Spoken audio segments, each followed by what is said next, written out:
जोहार दोस्तों, आप सभी का स्वागत है आपके अपने YouTube channel expert for Jharkhand में। दोस्तों, जेएसएससी के द्वारा एक बहुत ही महत्वपूर्ण इम्पोर्टेंट नोटिस जारी किया गया है। इसी अपडेट के साथ इस वीडियो में आपको पूरी जानकारी बताई जाएगी कि आखिर जेएसएससी के द्वारा क्या नोटिस जारी की गई है और क्या कुछ जानकारी छात्रों को जेएसएससी के द्वारा बताया जा रहा है दोस्तों। इसी के ऊपर इस वीडियो में हम लोग पूरी अपडेट के बारे में विस्तार से बातें करेंगे, क्योंकि जेएसएससी के ऊपर भी दबाव जो है देखने को मिल रहा है दोस्तों। इसीलिए एक क्लियरिफिकेशंस आवश्यक सूचना नोटिस जो है जारी किया गया है जेएसएससी के द्वारा। और सभी छात्रों को हम बता दें दोस्तों कि सभी छात्रों का ये जो समय है, समय का चक्र घूम चुका है, समय का पहिया घूम चुका है और सबका हिसाब होगा दोस्तों। याद रखिए, सबका हिसाब होगा। तो चलिए हम लोग पहले अपडेट को जानते हैं। इससे पहले आपको बता दें कि अगर आप इस चैनल पे नए मित्र हैं और अभी तक आपने अगर चैनल को सब्सक्राइब नहीं किया है तो जरूर से चैनल को सब्सक्राइब करके बेल आइकन को ऑन रखिए, ताकि मेरे द्वारा जो भी अपडेट दिया जाए वो सबसे पहले जो है आप तक पहुंच सके। वीडियो अच्छा लगे तो जरूर से लाइक कीजिए और अपने दोस्तों मित्रों के पास हो सके तो वीडियो का लिंक ज्यादा से ज्यादा शेयर कर दीजिए।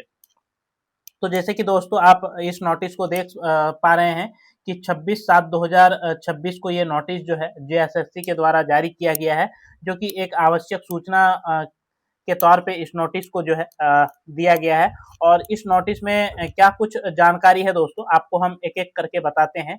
जैसे कि आप सभी को पता होगा कि आज के लाइव सेशन में ही आप लोग को दैनिक भास्कर में छपे न्यूज को हमने आपको वीडियो के माध्यम से बताया था कि किस तरह से टीडीपीएल जो कंपनी है वहाँ 5 जेएसएससी के परीक्षाओं को जो है संचालित का जिम्मा जो है सौंपा गया है। तो जेएसएससी ने इस बात से जो है दोस्तों नकारते हुए साफ इनकार कर दिया है और साफ कहते हुए एक आवश्यक सूचना जारी किया है, जो कि बताया गया है कि जेएसएससी में टीडीपीएल का जो ये 5 वैकेंसियों का जो जिम्मा था, ये जेएसएससी के पास टीडीपीएल का कोई भी जिम्मा नहीं दिया गया है।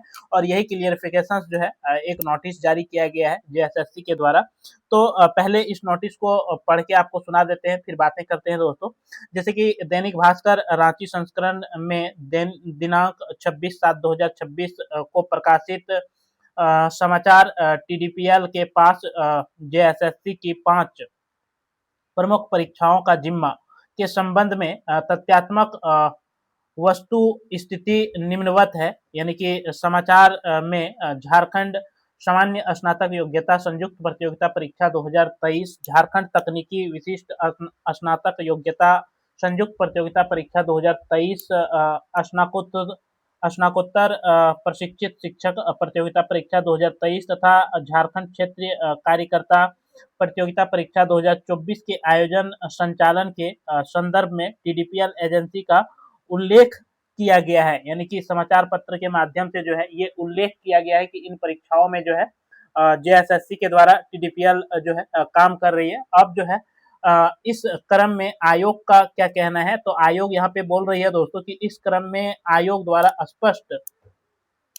किया जाता है कि टीडीपीएल एजेंसी का उपयुक्त उल्लेखित परीक्षाओं के संचालन, परीक्षा प्रबंधन, परीक्षा प्रक्रिया अथवा किसी भी परीक्षा संबंधित कार्य से किसी प्रकार का संबंध नहीं है टीडीपीएल के साथ। ये जो है साफ इनकार कर रही है इस पत्र के माध्यम से जेएसएससी के द्वारा। इसके बाद जो दूसरा पॉइंट है दोस्तों, वह उक्त समाचार पत्र में उल्लेखित झारखंड वन रक्षक प्रतियोगिता परीक्षा के संबंध में यह सूचित किया जाता है कि वन रक्षक के पद पर नियुक्ति हेतु अधियाचना आयोग को अद्यतन अप्राप्त है। यानी कि अभी तक जो है इसकी जो नियुक्ति है वह आयोग को जो है अभी तक इसकी जानकारी नहीं मिली है। इसलिए जो है ये जेएसएससी के द्वारा इस पर कोई भी क्लियरिफिकेशन नहीं जारी किया गया है। जो तीसरा पॉइंट है दोस्तों, तीसरा पॉइंट है कि आयोग द्वारा यह स्पष्ट किया जाता है कि आयोग द्वारा विगत वर्षों में संपन्न तथा वर्तमान में भावी परीक्षाओं के संचालन, परीक्षा प्रबंधन, परीक्षा प्रक्रिया अथवा किसी भी परीक्षा संबंधित कार्य से टीडीपीएल एजेंसी का किसी भी प्रकार का कोई भी संबंध नहीं है। यानी कि टीडीपीएल एजेंसी से जो है संबंध के रूप में जेएसएससी ने साफ इनकार जो है यहाँ पे कर दिया गया है। और अब जो है दोस्तों सही बातें सामने निकलकर आ रही है। सारी चीजें इसी तरह से वन बाय वन जो है पर्दे हटेंगे और सभी चीजें आपको एक एक करके पता चलेगा दोस्तों। आयोग द्वारा आयोग के कार्यालय आदेश संख्या 131 दिनांक 20/5/2025 के माध्यम से टीडीपीएल एजेंसी को परीक्षा संबंधित सभी कार्य से मुक्त करते हुए डी एम पैनल कर दिया गया है। उक्त तिथि के पश्चात या पूर्व में आयोग के द्वारा संचालित किसी भी परीक्षा अथवा परीक्षा संबंधित गतिविधि में टीडीपीएल एजेंसी की किसी प्रकार की भूमिका, दायित्व अथवा सहभागिता नहीं है।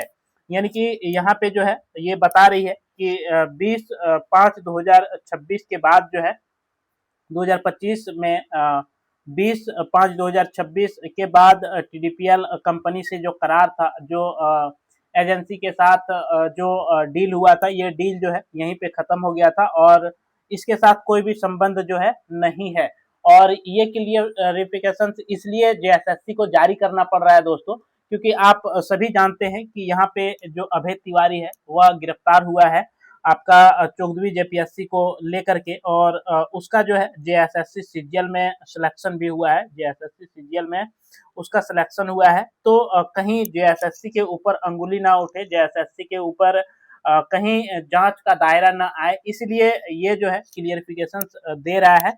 क्योंकि मानते हैं ये बात सही है कि टीडीपीएल को जेएसएससी के द्वारा जो है ब्लैकलिस्टेड किया गया था आपका 20/5/2025 को। ये बातें जेएसएससी के द्वारा सही बताया जा रहा है, लेकिन कि दोस्तों जेएसएससी भी यहाँ पे पल्ला नहीं झाड़ सकती है कि जेएसएससी सीजीएल जितने भी एग्जाम हुए हैं, चाहे वह पीजीटी हो या फिर टेक्निकल सीजीएल हो या सीजीएल हो, सभी एग्जाम फेयर हुए हैं। सभी में गड़बड़ियां तो हुई है दोस्तों। अगर गड़बड़ियां नहीं हुई है तो अभय तिवारी कैसे इतनी सारी परीक्षाओं में उसका रिजल्ट जो है सामने आ जाता है। और यहाँ पे जो है दोस्तों बताया गया है, फिर अंतिम में जो आपका जानकारी दी गई है कि अतः समाचार पत्र में प्रकाशित उक्त परीक्षाओं अथवा आयोग की किसी अन्य परीक्षा के संबंध में टीडीपीएल एजेंसी की भूमिका का उल्लेख पूर्णतः निराधार और असत्य एवं भ्रामक है। यानी कि यहाँ पे जो है जो अखबार में न्यूज छपा है ये गलत न्यूज है, भ्रामक न्यूज है, ऐसा जेएसएससी के द्वारा जो है कहना है दोस्तों। इसके बाद जेएसएससी ने क्या निर्देश दिया है, ये आयोग यह भी स्पष्ट करता है कि आयोग की प्रतिष्ठा एवं विश्वसनीयता, वाह रे वाह, आयोग कितनी प्रतिष्ठित और विश्वसनीयता है आपकी, ये तो साफ झलक रहा है सभी परीक्षाओं में।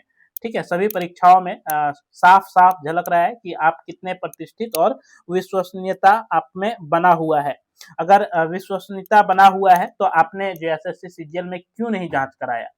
जांच करा लेते आप खुद। अगर जब इतनी आपको अपनी प्रतिष्ठा और विश्वसनीयता पर इतनी अगर भरोसा था, इतना विश्वास था, तो आप सीबीआई को क्यों नहीं लिखे? मुख्यमंत्री को आपने पत्र क्यों नहीं लिखा कि सीबीआई को हैंड ओवर कीजिए, पूरा जांच कराइए, फेयर कराइए, ताकि और विश्वसनीयता आपका जो है बना हुआ रहता, बढ़ जाता छात्रों के बीच में। आपकी विश्वसनीयता जो है और बढ़ती छात्रों के बीच में, छात्र आपकी पूजा करते जेएसएससी को, लेकिन कि आपने इस तरह की काम नहीं किया। आपने केवल झारखंड के छात्रों को ठगने का काम किया है, यहाँ के युवाओं को ठगने का काम किया है। और इससे आगे क्या लिखता है कि प्रभावित करने किसी भी भ्रामक, असत्य, अपुष्टि अथवा तथ्यविहीन सूचना के प्रकाशन अथवा प्रसारण को गंभीरता से लिया जाए। यानी कि कोई भी अगर जानकारी कोई देता है तो उस जानकारी को जो है गंभीरता से लिया जाए। ऐसे मामलों में संबंधित व्यक्ति, संस्था अथवा समाचार माध्यम के विरुद्ध भविष्य में विधि सहमत कार्रवाई की जाएगी। यानी कि यहाँ पे जो है समाचार पत्र के ऊपर भी या फिर किसी व्यक्ति, संस्था के ऊपर भी कार्रवाई करने के लिए जेएसएससी जो है ये बोल रही है। तो ये तो जेएसएससी को इतनी आजादी, इतनी छूट, इतनी पावरफुल बनाया गया है कि वह तो किसी के ऊपर एक्शन ले ही सकता है दोस्तों। तो चलिए देखते हैं आगे कुछ क्या होता है। जांच, सीआईडी की जांच चल ही रही है। अब जांच किस ओर जाती है? अगर ये जांच का घेरा जेएसएससी सीजीएल तक अगर पहुंचती है क्योंकि जेएसएससी सीजीएल में ये तो निश्चिंत है दोस्तों कि गड़बड़ियां तो हुई है, क्योंकि इसलिए गड़बड़ियां हुई है क्योंकि अभय तिवारी जो है दोस्तों ये खुद सिलेक्शन इनका हुआ है, अपनी पत्नी का सिलेक्शन कराया है, अपने भाई का सिलेक्शन कराया है, तो यकीनन परीक्षा में कहीं ना कहीं कुछ तो कुछ हुआ है दोस्तों। और टीडीपीएल से भले ही ये एग्जाम नहीं हुआ है, लेकिन की साठ गांठ जरूर किसी न किसी कर्मी से, चाहे जो भी सीजीएल का एग्जाम लिया हो, उस एजेंसी के साथ अभय तिवारी का संबंध हो, या फिर जेएसएससी के साथ कई सारे बैठकों में कई सारे जेएसएससी के कामों में सहभागिता करते थे, तो उससे भी किसी से संबंध उसका अच्छा हो, और इस तरह से ये जो है दोस्तों छिपाया नहीं जा सकता। तो चलिए, जो भी लेटेस्ट अपडेट होगा आपको इस चैनल के माध्यम से अपडेट किया जाएगा। वीडियो आपको कैसा लगा, अच्छा लगा हो तो जरूर से लाइक कीजिए, अपने दोस्तों मित्रों के पास ज़्यादा से ज़्यादा शेयर कीजिए। अगर नए मित्र हैं आप चैनल में तो जरूर से चैनल को सब्सक्राइब करके बेल आइकन को ऑन रखिए, ताकि मेरे द्वारा जो भी इस तरह की वीडियो दिया जाए सबसे पहले जो है आप तक पहुंच सके। तो चलिए, आपसे फिर मिलते हैं अगले वीडियो में, तब तक के लिए मेरे तरफ से सभी दोस्तों को जोहार, धन्यवाद, जय झारखंड, जोहार झारखंड।